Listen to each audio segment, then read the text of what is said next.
All right, guys, we are going to be reacting to why does the Chilean army look Prussian German?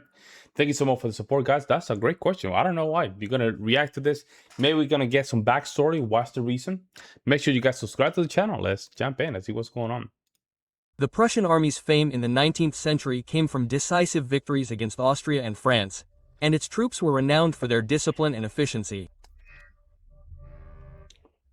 Look at that. Interestingly, elements of that legendary army, such as the Prussian Gloria March or the Prussian Pointed Helmet, can still be seen in Latin America. The Prussian's Gloria March still resonates in military parades in Chile, showing that the Prussian heritage lives on in distant lands. The Prussian army was forged in the 16th to 10th centuries as an elite military machine in Europe.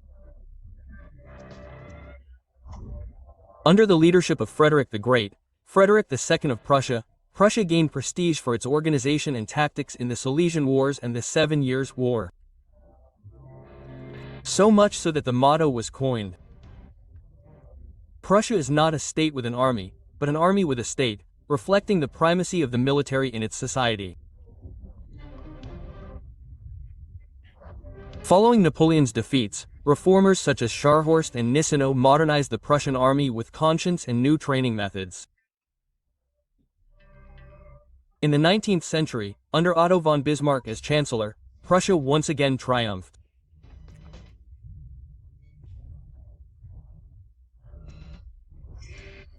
It defeated Austria in 1866 and France in 1870–71, leading to German unification in 1871.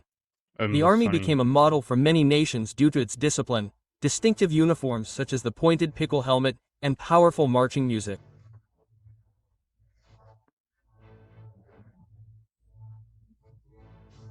After its victory in the War of the Pacific, Chile learned a crucial lesson. Its army had won, but it was clearly technically backward.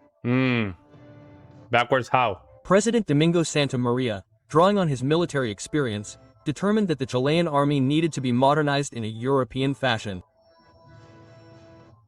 Analysis of the campaigns revealed a lack of discipline and outdated equipment. Historian Gonzalo Bolnes even stated that Chile did not have a real army, as its own was obsolete, as it had been in the early 19th century. Well, it could be because of the war independence, right? I think that could be the reason. If you already have a war for independence, you're gonna lose a lot of troops, a lot of soldiers, and they were almost close to lose it. So, in order to preserve its sovereignty in the region, Chile had to professionalize itself by drawing inspiration from modern military powers. At that time, the Chilean government looked to Germany for its military prestige, observed both in Europe and in the German colonization of southern Chile, seen as an example of order and efficiency. It was then decided to hire foreign experts. Thus, interest in Prussian practices was born. The experience of the German Wehrmacht was considered the model to follow for training and reorganizing the Chilean army. In 1886, the most important Prussian mission in Chilean history began. The government hired Captain Emil Nair, an officer who had graduated from the prestigious War Academy in Berlin, with a 5-year contract to reform the Chilean army according to the Prussian model. Alongside Korner came 36 other Prussian officers in charge of training the cadets of the newly founded Military Academy of Chile. Within a few years, they introduced a new doctrine of rigid discipline, hierarchical organization, and continuing technical education. In 1887, the War Academy was founded in Santiago, and Chile became the first Latin American country to establish compulsory military service, following the German example. It's still, I'm still, how can I say this? When I see this, it's like looking at Germany. It's weird. I still cannot comprehend what I'm seeing. It's like all Germany in World War II. I'm just looking at Germany World War II and World War I. Like, it's weird to see, but it's in Latin America. The changes affected all areas. It's weird. The Chilean army adopted German uniforms and equipment between 1892 and 1902. 100,000 German-made Mauser rifles and Krupp artillery were purchased to modernize the weaponry. In 1904, a new uniform inspired by the Prussian model was made official, and a German-style combat helmet was adopted. These reforms transformed the Chilean army into one of the most advanced in Latin America, based on Teutonic discipline and planning combined with the courage of Chilean soldiers. Many of these Prussian roots endure in the iconography of the Chilean army. Musically, the Proizen's Gloria March is still played in national parades, a reminder of that past. In terms of uniforms, the old Pickelhaube, a Prussian pointed helmet, is now part of the Chilean ceremonial uniform in military academies and escort regiments. It even appeared on traditional insignia and pennants. Later, in the 20th century, Chile used German steel helmet designs, the Stahlhelm, and other elements of German military attire. These visual traditions, the pointed helmet, the German martial music, and the Prussian-inspired uniforms keep the European legacy alive in every Chilean army parade. They look gorgeous too, look at that. Gorgeous. Today, Chile is considered practically the last country that keeps Prussian traditions alive. The only one. I don't see any other country doing this. In its military. The only one. Yeah. The Gloria de Prussia March is heard in Santiago, just as it resonates in Berlin. That's a bad take. And Prussian helmets continue to form the crowning glory of Chilean military history.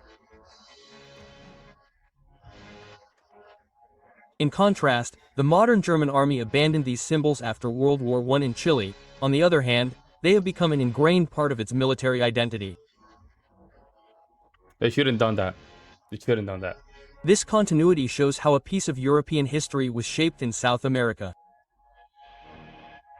They shouldn't have done that. The military practice. I do think that was a huge mistake, personally. I think that was a huge mistake, regardless of the past. I think that's a huge mistake. Order, and pomp of old Prussia continue to mark the firm step of Chilean soldiers. The Prussian legacy lives on in Chile, but this is not the only foreign influence on its armed forces.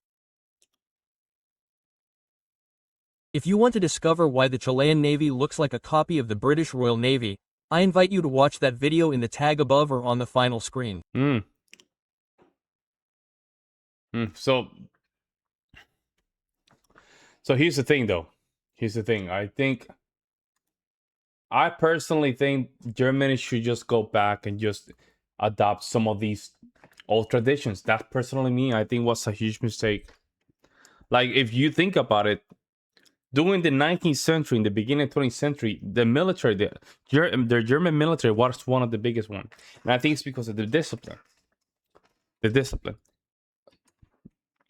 Although, you can make the argument that they keep some traditions from the Prussian Empire, a military style. I think, personally, it will help for them to just bring some of that stuff back. How would they help? Well, it will put more focus on a military parade format. A little bit more aggressive. It includes some of that goose steps, right? Because it does convey some kind of power to your enemies. Even though you can make the argument whether or not it's practical. It's not practical, but psychologically it is. It is. So you have some spy in your nation, and they want to see how you do your parades. Now everybody can see them TV, but that does convey a message. That's what I personally think. Let me know what you guys think. I'll see you next one.